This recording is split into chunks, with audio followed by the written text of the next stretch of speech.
Hey there, friends. So I'm feeling motivated to talk about the subject of ET spirituality, and that, of course, also applies to the spirituality of starseeds, light workers, wanderers, and in fact anybody even awakening on this earth plane. I've always been curious about how world religions and world spirituality ties into perhaps other cultures and to the general evolution not just of this realm, this planet, but more generally as well, to include other civilizations and what has come before and what will happen in the future. So where do we fit into this? What is our role? What is our spiritual quest? And where does this come from? So that's quite a lot, and we will handle it in perhaps a series of talks. If we can begin today with really where it begins, and I'm going to draw today a little bit on the law of one material, which is channeled by a being called Ra. And the reason why I begin with this is because it provides quite a fundamental, a basis of understanding of where we've come from and where we might be going to. And of course, with all of this, you are completely free to chuck out what doesn't serve you, keep what does serve you. Because I am basing this, I'm giving this information based on my research, what I've read, also what I've intuited, what I've meditated upon, what is kind of given to me inwardly, as it were, and with the full knowing that this is very subjective and it may or may not apply to you. Okay, so as long as we establish that first, there's no divine authority saying this is how it is.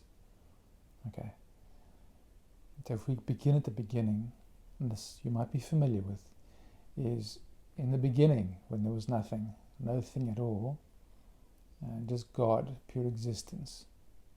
Probably not even fair to say it's existence, it's just pure infinity. As the story goes and as we understand it, there emerged a seed of desire within that, within God itself, to experience itself, to become conscious of what it is. So in order to make this happen, to allow this, God had to split into what is not God or what is different to, so that you can have a viewpoint, that God can see itself from a different angle and know aspects of itself. So that was the plan. And the first division that peeled off from this infinite oneness is the principle of free will. So you can think of, if you have free will, it implies entities who can choose. And that act of choosing means separating him from this from that, thing from no thing, me from you. All that is choice. You can only have free will when in a situation which is not completely unified. So you're choosing from options. Okay, so that was, as far as we can understand, is the first division into what becomes the created universe, is free will. Okay, so then it gets stepped down through various levels, and eventually, for our purposes, it gets to something called a human or humanoid, and this is a being that can think and that knows itself, or that has a sense of its self-identity. And here it's useful to bring in the idea of the dimensions, or at least the densities. I'll speak here more of the term densities, and I do get confused. So just stay with me a bit here. For this purposes, densities. First density is densities of consciousness. Okay, so first density is your density of your mineral life. It's like if you have a crystal, it has a sort of not a consciousness, but yeah, let's call it consciousness. Very simple, crystalline consciousness. That's number one. Number two, second density is your animal life, your plant and animals. They are aware, they have some intelligence. You can look into a dog's eyes or a horse or cow and you can see intelligence there. Okay, but that second density intelligence is not self-aware. They don't think of themselves as an I. They have no language, no concept of I. They merely exist. Or they might, in the higher levels of that second density, have a sense of pack existence. They have a vague sense of belonging to a pack. Basically, the pack is them. Okay. Then something very interesting happens, is that second density animal, at some stage, can develop a third density consciousness, which presumably is what happened with our evolution from ape-like beings into more human-like beings. That was accompanied at some stage with the dawning of third density consciousness. Now, all of this first, second, third fits into what we call a third dimension, which is this mathematical plane, length, breadth, height, and time. It's physics, to do with physics. So even if you have a higher degree of density of consciousness in your body, most of what is here is ruled by the laws of physics, third dimension. The third density consciousness is the consciousness of the ordinary human. The ordinary human knows itself as I, is able to talk about I, even though it often refers to an ego I. It still has a sense of itself as different. It still strives for different. It has pack-like qualities. In other words, we follow the herd, follow the pack, because we still have a lot of that second density consciousness in us, but there's also something new, which is the I, and within that comes a spirituality. The I is seeking for something. I am, I seek for something. It could be material success, could be a spiritual quest. So that at that point, the spiritual quest starts. Who am I? How do I fit in? What's life about? That's 3D consciousness. Now what happens, what's the next stage of evolution of free will? Okay, to get us back to that, the split of free will, at third dimension consciousness, you start to become aware of free will. You start to begin to exercise free will. You know you can choose this or that. So free will becomes important. Then you start to play with free will, and how does it interact with others? How do we interact with others who also have free will? This becomes very important. This theme of today's talk is this use of free will as the fundamental gift of the Creator, which makes creation possible. And then it comes filtered through this human or humanoid consciousness, which is now going to play with free will, believing it's an entity who can exercise free will. So now we come to something very interesting, which is how are we going to use free will? And at this point, a division starts to happen, because it turns out that there are two ways you can go with this free will. The one is what we call service to others, and the other one is called service to self. So the one seeks to express, to know itself and to love itself through also service to others, through loving others. It senses itself that it has a duty of care for others, and that its well-being is facilitated through the care of others. So its free will does not want to impinge upon the free will of others. Okay, that's the one orientation. The other orientation is service to self. So it turns love inward and says, I'm going to love myself and explore self-love, which in itself, in its pure form, is beautiful. But how it evolves is, because it's so inward directed at self, it becomes self over others. So the mission of the service to self orientation is, I'm going to amass free will for me. That means taking it from others. This is a valid path. So this is really important to kind of get this. Both paths are valid because they're ways of exploring God and not God. What is God? Who are we? So the service to self would regard it as their divine duty to amass more free will, more power for themselves as a way to get back to God, or as a way to advance. So for them, God is power. And for the other orientation, it's more like God is love. And you can see both can be valid, and the elements that we will need to incorporate are both.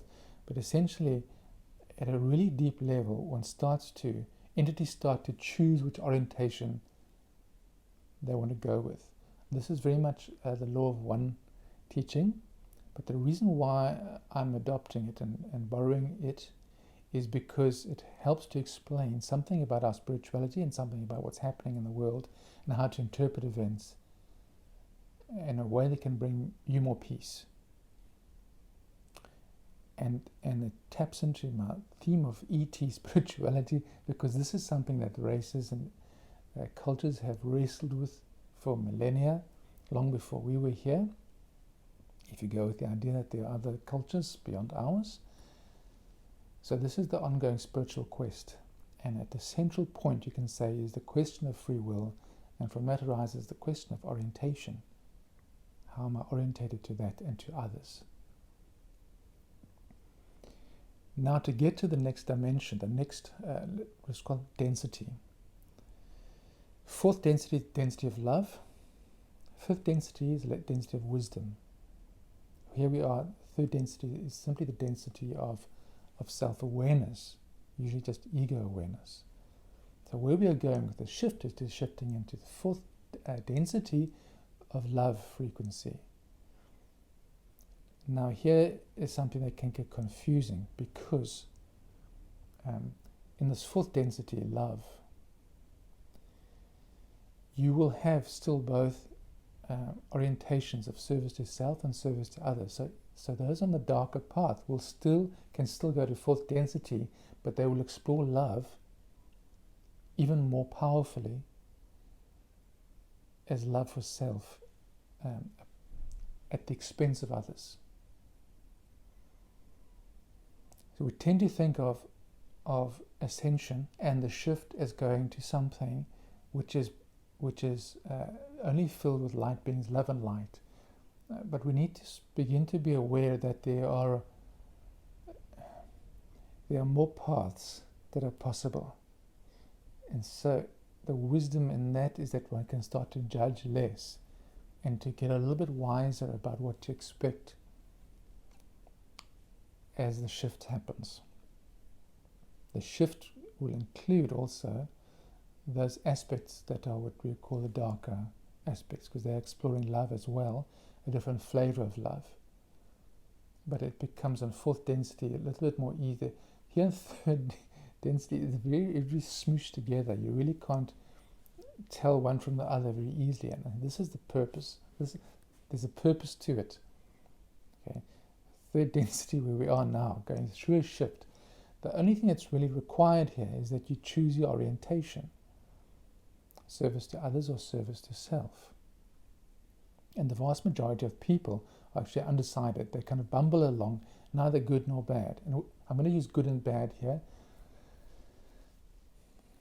Okay, but you'll understand that it's not a judgmental thing. It's like we can also use dark and light. So the service to self, we're going to call it the dark path, because it depends for its success on a degree of hiddenness. It needs to, in order, okay, there's a lot coming through. You might have to slow down a bit. Service to self. Let's just talk about them. Service to self. In order to really master service to self, the dark path, you're still bound by the law of one. And the law is, the most fundamental law that can't be infringed is that everybody has free will. Now you have a problem. How do you amass more for yourself and taking it away from others? Does that not infringe free will? So yes, but so the art of the dark art, as it were, is to get people to give up their free will and give it to you. We can see this happening a lot in the world, and even in our own lives we might be doing it in smaller or greater ways. Persuading others to give their will to us. It can happen quite innocently. If you have children, you will have the experience of having to take care of children and to do what's right, to make decisions what's right for the child. We need to do that. At what point does that needing to decide what is right for the child become creating a dependency of the child upon you, and you increasing power and free will at the expense of the child? So this is why it's tricky. It's not easy to define exactly. So the boundaries are a bit blurred. So now most people, most adults, most parents at some point, even if it's a struggle, will realize they have to let go of their children. Their orientation is not fundamentally to power over others. They'll feel love for the child, but that love kind of gets murky into control. So I just want to get that point, that if you are in that, it doesn't mean that you're service to self. It means that we're on the border of that, and it's an interesting place to be, where you can observe where are you going to control, and where does love become control. So just get this point that the dark path can begin quite innocently, and you'll see this happening in cults a lot. It sounds a very good thing to join sometimes. There is a lot maybe good at the lower levels of that cult, personal development type cults. At a certain point, something comes in and power begins to leach from the people, from the populace to the mass, to the leader of it, who might not even be aware that that's what he or she is doing. So the way that the darker path gets power is to convince others to give it to them. And you can see it happening, how we willingly give up our power to others in group situations, like, my leader, don't touch our leader, we'll die for our leader. You can see it happening in all cultures and politics. Just listen to those people in the news who have the most followers declaring that they'll die for their leader or do anything for their leader. You've got some dark stuff going on there. You've got some transference of free will, even if the leader hasn't consciously called for it. The people are giving it of their own free will. Yes, you be our leader, we want a strong leader.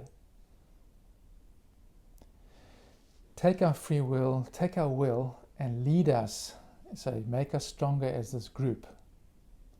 So it seems quite nice because it taps into a pack consciousness, wolf pack consciousness, and yet it's been channeled towards one person, and that person amasses free will. That person amasses what we call polarity in the dark path. Even if they don't know it, they are suddenly on it. Okay, it's probably their unconscious orientation has come through, and their charisma has caused them to amass that power. So you see how it happens not quite naturally if you're not aware. If you're not aware, humans will easily give away their power. Humans are very flippin' easy. Okay, we've got to be aware of this. It's part of what I'm saying is we've got to wise up a little bit. It's not all sunshine and roses out there. Okay, it's all God. The dark path as well. It's a valid way. When you reach more power, you do get to realms. You can reach intelligent infinity through the power centers. Okay, so there is a spiritual path, and at a certain point they do come together. Around about sixth density, the paths come together again. But for now, we've got to split them. So now we come back to the shift. So the only aim of this third density is for you, me, all of us to cement and to choose an orientation. Service to self or service to others. So why I share this is because if you look out at the world, so say you service to others, you have kind of a love frequency, you want love, union, freedom for everybody. You might look at someone in the world a lot of control may be happening, clamping down freedoms, then you are propelled into to oppose them, thinking that you've got to make this a heaven on earth. But this dimension or density is not really meant to be heaven on earth, will never really be that. It will always be light and dark opposing each other. That's the definition of 3D. Third density is the oppositions. Now if you're going to say I'm a light warrior and I'm going to oppose the dark, you will stay at this level forever, for as long as you're entranced in that conflict, in that competition. What I would like to emphasize is that there's a third position, 1, 2, and a third, which is beyond that conflict. So as a light worker, if you are of the service to others, a life of service, it can be helpful to know that you do not have to oppose the dark head on, and advisable not to, because you will perpetuate the struggle, because they will love that struggle. Their goal will be to amass power from you. As long as they can keep you in a struggle, an opposition, they've kept you at 3D, and if they have you in third density, you are available for predation or recruitment by them. That sounds a little bit scary, but maybe we need a little bit of fire under our butts to galvanize and catalyze action here. Our aim really is to transcend this duality. And for the light worker, the way you do that is to leave the field of this battle of light and dark. And you recognize that the dark is you, an aspect of you, and God has given it permission and blessing to go forth and be darkness, to explore that path. Another little thought you might want to contemplate is that in order to be a semi-enlightened light worker who is service to others and thinks thoughts of love, peace, wisdom, to get to this point of evolution, you have more likely than not been through a dark path and have probably quite detailed studied and practiced a darker path of conquest and perhaps power. And many light workers today have an aversion to power, aversion to money, and that aversion, if you trace it back and come to where did we abuse it in the past, a very distant past, but it will be in our DNA, in our spiritual DNA. And if this triggers you, you just know, just recognize it's there. It's fine, own it. The shadow is you.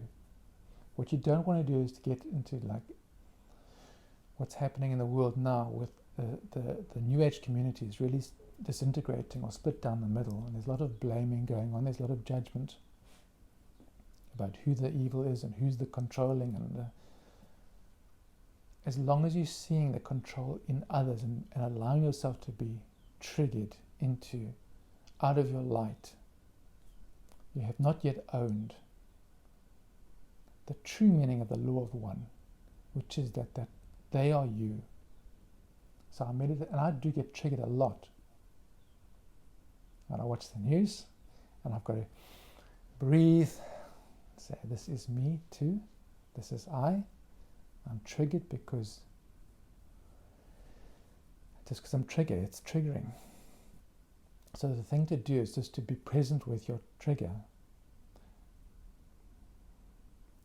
and not have to act on it, and not engage in direct, unless there's something you can do. For instance, if you can speak to someone, if you notice someone's been controlling of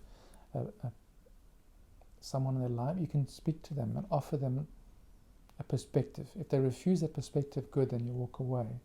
You just do what you have to do. That's just do what you can do. Know that the dark path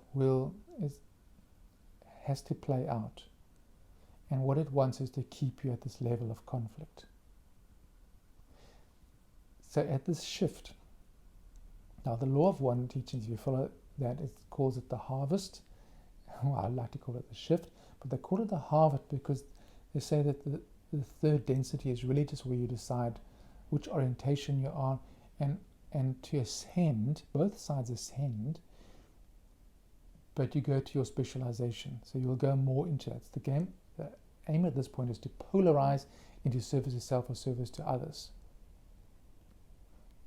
Most people will not bother with that. They just want to live their herd existence. Light workers will attempt to polarize more and are encouraged to polarize more to that. And the dark workers will polarize more to that. And I will also encourage them to do that. You need to kind of study. You need to study the dark arts and devote yourself to it. It's a more difficult path. Fewer people get on it.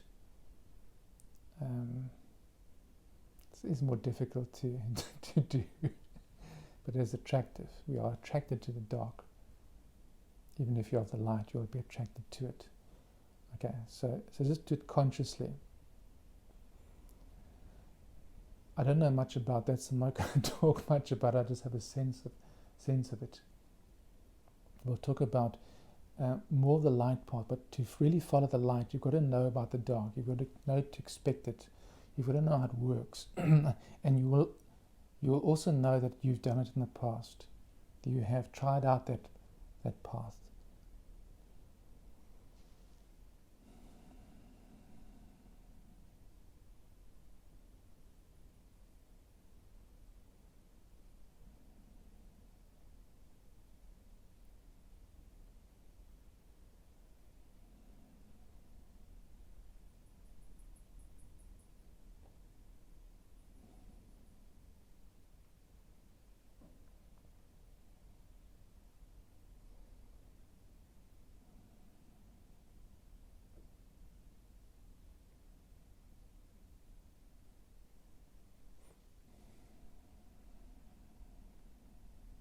So just receive the presence.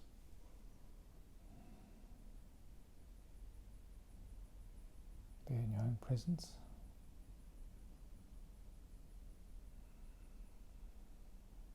Yes. Be in your presence. You move now beyond light and dark.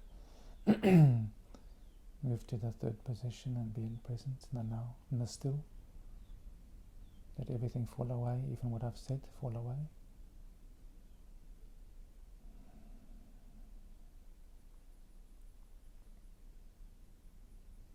This is all you need to be in presence. No other words are necessary.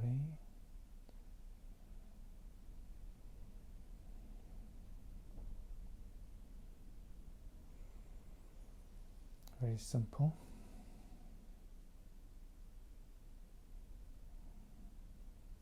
You may remove your projections from the world, even of light and dark, remove, and rest again in yourself. It's very simple.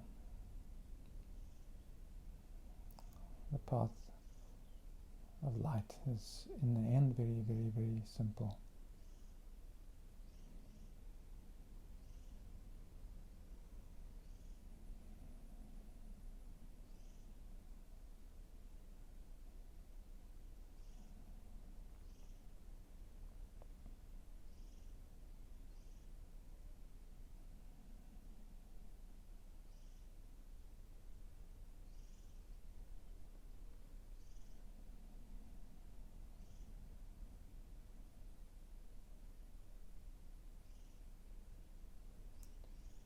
So I will stop trying to speak in a moment, and then you can continue if you like in the space, just being present with yourself.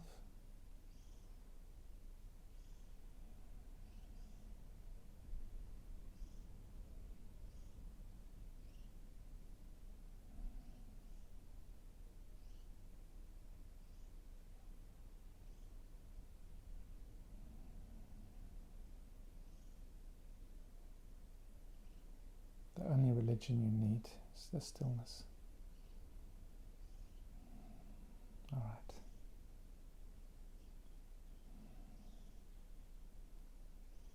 God bless.